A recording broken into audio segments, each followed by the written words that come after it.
Hi guys! Welcome back again sa aming channel and welcome naman para sa mga baguhan dito sa aming channel. If you haven't subscribed in our channel guys, please do consider subscribing. Please do like our video and share it to your friends. Do comment down below para sa mga tanungan nyo. And don't forget also guys, like our page on Facebook. Ayan, dito nyo ako makakontakt guys kung meron pa akong ilang katanungan dito sa aming yard. And at the same time guys, please do like na rin sa aming page kasi nga ayan, talagang nilulook forward namin na umabot tayo ng 10,000 likes sa ating Facebook page. It's been a week again. And nga pala, nandyan si partner sa likod. So, ayan siya guys, oh. Ayan. And wala siyang trabaho today guys. And ang ginawa niya, pinalabas niya yung mga ilang broodcock namin dito. So, sa ating topic for today, ayan, tatalakayin natin yung gamit namin na pagkain para sa kanila. At least yung iba, maliwanagan din sila at the same time. Kasi hindi lang din naman yan guys sa vitamins or sa breed nila. So, at the same time, yung pagkain or patuka natin, kailangan din talaga na masustansya or yung talagang alam natin na lalaki or tutubo yung balahibo nila na magaganda. Factor yun para sa amin guys. Pero anyway, ayan. So, makailang beses ko na rin ito napakita guys. Ayan. I-search nyo na lang or tingnan nyo na lang sa mga videos namin. Ganyan yung kanyang likod guys, oh. Napakalapad din. And sa kulay niya, ayan, mapapansin nyo, napaka-attractive talaga ng kulay ng mga ganito guys. Ayan, oh. So, ito yung sinasabi niyang broodcock guys. Kunin natin guys, ha. Tingnan natin. Ayan, napakabigat actually. So, ayun, klaro naman na siguro guys. So, napakabigat nga guys. So, kailangan ko siyang hawakan talaga ng dalawang kamay. Kasi, katulad nila Goki, ganun din yung pangangatawan niya. So, anyway, eto yun siya guys. Ayan. Sa ngayon nga pala guys, is naka-on molt to. Ayan, kung napapansin nyo naman din, ayan yung kanyang lieg guys, oh. Lieg banda. Even sa kanyang legs, ayan, may mga patsi-patsi pa siya guys. Kasi nga, nag-on molt siya. Anyway, etong manok na to, ayan, para makita nyo din or para may pamantayan kayo, ilalagay ko yung picture dito guys. So, bali, ayan guys, yung parents niya. So, with yung kanyang mga grandparents or yung kanilang mga linyada guys na ito. Kung ano nga ba yung mga itsura ng mga nakaraan nila ng mga breeders or yung mga mas nauna pa nga na henerasyon sa kanya. So, nga pala guys, ito ay isa pa rin Tanaka. So, Shamo pa rin siya guys. Japanese Shamo. Then, Hitara line siya guys. So, hindi ko siya always napopost kasi nga, medyo busy kami sa iba naming mga vlog din. So, sa ngayon guys, sa mga naghahanap ng kulay nito, so hindi nyo pa masyadong ma-appreciate guys ha, kanyang kapugian kasi nga, ayan oh, ang dami niya pang patsi-patsi pero ang bigat guys. Ayan yung manok guys, na Hitara. Ayan. Hitara line, so Tanaka pa rin to guys. Tapos yung kulay niya, ayan naman, napakaganda. So, sana ayan, may mga ilan na tayong mga sisiw nito doon. Pero hindi lang muna kami magdetalye about doon kasi nga kailangan din namin mag-preserve of course ng mga linyada nito kasi napakahirap guys. Sana naman yung iba dyan maintindihan nyo kung bakit ganon din yung presyuhan ng Shamo kasi guys, to tell you truly or honestly lang, napakahirap mag-breed sa kanila or napakahirap lalo na sa sisiw. Pag nasisiw na ang brooding talaga guys, yung parang para sa akin, ang hirap-hirap kasi napaka-sensitive ng mga sisiw. Pero anyway, na-flex lang namin ni partner etong linyada na to or etong nga na manok namin. Ayan. Siguro may ilan na nakakita na nung post ko nung anak niya. So, isa yun sa pinakauna naming ma-preserve sa anak niya or maiwan namin. Kasi nga, kailangan yun guys every breeding. Kaya, ayun talaga, nagpapaiwan kami. So, ayan. And nga pala guys, masabi ko lang pala in additional, sa pinakita kong pictures kanina, kung hindi ako nagkakamali, isa yun sa nakuha din talaga direct from Sir Anthony Balili. Pinakaunang breeder dito guys sa Mindanao na nagkaroon ng Japanese Shamo. Or ng mga itong ganitong manok guys, yung mga Shamo na kumakalat ngayon dito sa atin.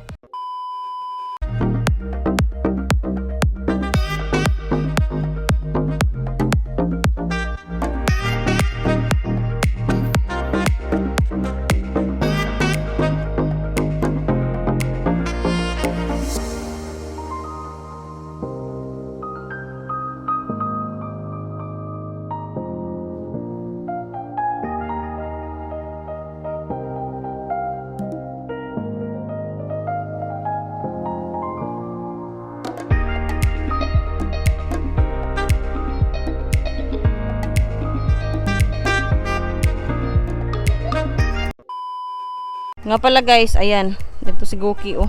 Pinagpahinga namin kasi alam niyo naman ng mga ilang nakaraang video namin. Always to nakasalang. So kawawa naman. Kaya pahinga muna si Goki guys. Ayan siya oh. Tambay unit muna si Goki sa ngayon. And then guys, ayan, Raptorio is here. Ayan din siya, oh. Kasungit masyado ng manok na to, guys. Ito yung sinasabi ko sa inyo na hindi ko always sinahawakan kasi ayan, oh. Sa mukha pa lang, guys, napakatapang na. Tapos, ayan, oh, nagagalit siya. Meron din tayong dalawang block dito. Ayan. So, always ito sila, guys, dito sa aming yard. Or dito banda, guys, sa may karabaw na tinamnan namin. Ayan, kung napapansin nyo, guys, napakahaba na nung mga karabaw namin. Kasi, hindi na napamawer at the same time, wala na yung mga ilang mga manok na talagang ang tatakaw sa Carabao grass. Kung kaya, ayan, yumabong na rin. Kasi nga, konti na lang din talaga yung nandito. So, ayan naman yung anak ni Apollo, guys. Ayun lang, yung dito sa baba. Kasi ayan, tinitingnan ni partner, guys, kasi baka may makawala na isa sa kanila, baka magsalpukan. Yun yung pinaka worst scenario. So, ayan, walang masyadong ganap dito, guys. Puro ano lang, tilaak ng manok. So, ayun na nga, guys, yung ating topic for today is tungkol sa aming patuka sa aming mga alagang sisiw. Kasi nga, marami nagtatanong sa inyo or sa usya mo namin ng mga alaga, yung anak ni Apollo.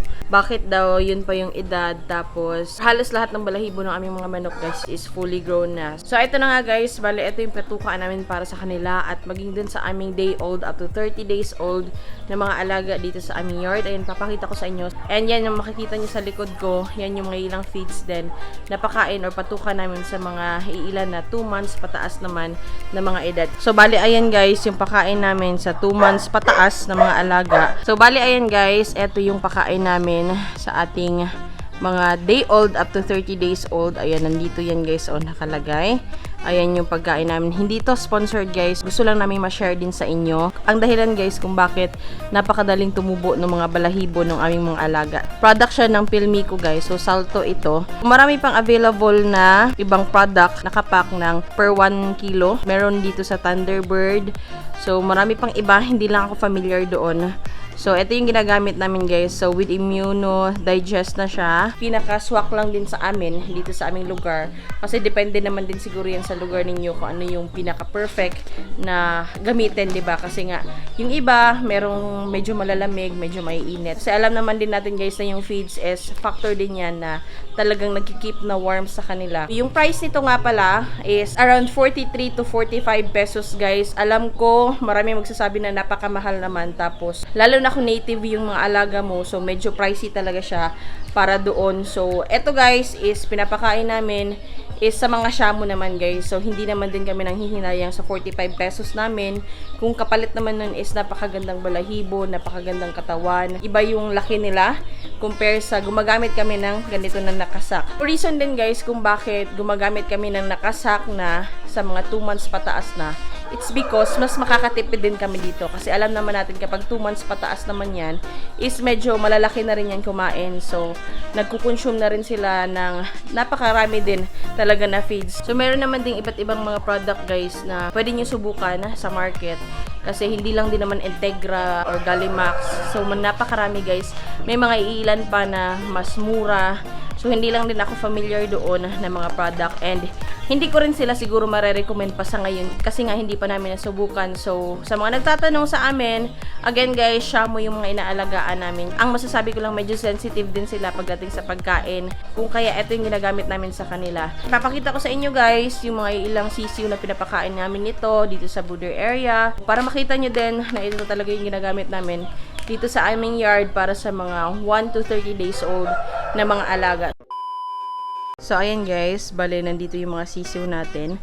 Actually, hindi sila same ng edad, guys, ha. And kung napapansin nyo, nakabedding na sila ng rice hull. Ayan na yung itsura. And nga pala, ayan yung salto, guys. Ganyan yung kanyang texture or kung gaano ba kalalaki yung butil ng ating salto. So, sa kabila, guys, nilagyan ko rin para mahati sila kasi medyo madami yung mga sisiw dito. So, ayan yung setup namin para sa aming mga bagong pisa, guys, na sisiw. So, yung painuman naman is nandyan lang sa gilid. So, bali, dalawa rin yung nilagay ko, guys, kasi nga medyo marami sila para hindi sila magsiksikan sa isang painuman, guys, or sa isang waterer natin.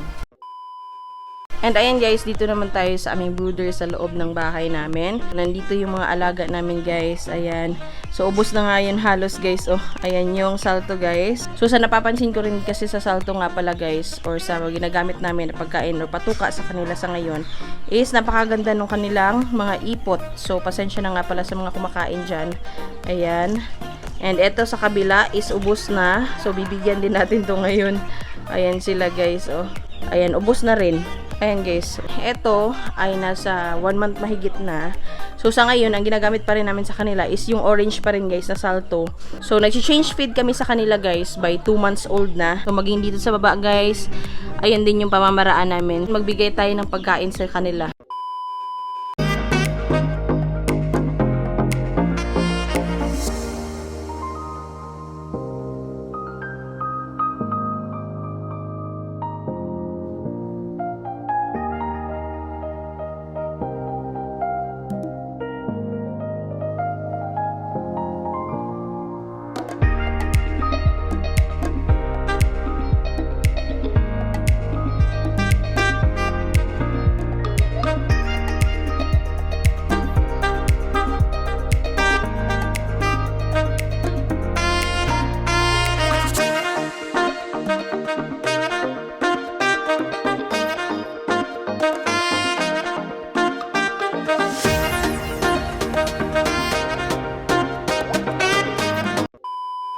So, ayun lang guys, yung aming munting vlog for today. Sana again na may natutunan kayo. Again guys, yung sinishare namin sa inyo is based lang sa experience namin, sa observation namin, sa mga alagang shamu namin. Again, shamu yung mga inaalagaan namin guys, kung kaya yun din yung pinapakain namin. So, nasa inyo yan kung ano yung susundin nyo, kung ano yung mas prefer nyo din para sa mga alaga nyo. Kasi depende naman din yan guys sa inyo, kung ano yung mga inaalagaan nyo dyan sa inyong yard. So, anyway guys, ayun lang muna sa ngayon. Maraming salamat again sa panonood. And if you haven't subscribed in our channel, please do consider subscribing. Please do like our video and share to your friends. Do comment down below para sa mga katanungan nyo. And don't forget guys, like our page on Facebook again. Ayan, please guys, tulungan nyo ako mag-reach ng 10,000 likes sa ating Facebook page. So ayan lang guys, maraming salamat again sa panonood. Please do good everybody. Goodbye and peace out!